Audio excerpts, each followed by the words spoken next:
Great, thank you. So just to conclude, I mean, as I mentioned before, our advocacy to have refugees included in national responses is really just the latest manifestation of the really transformative directions of refugee responses in the last decade.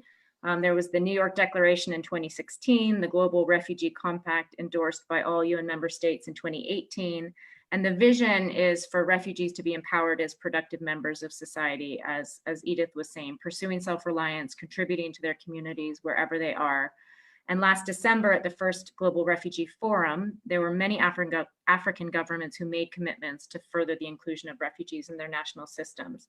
We know that inclusion also has a cost, whether we're speaking of the health, the education, or the economic dimensions of this pandemic and its aftermath.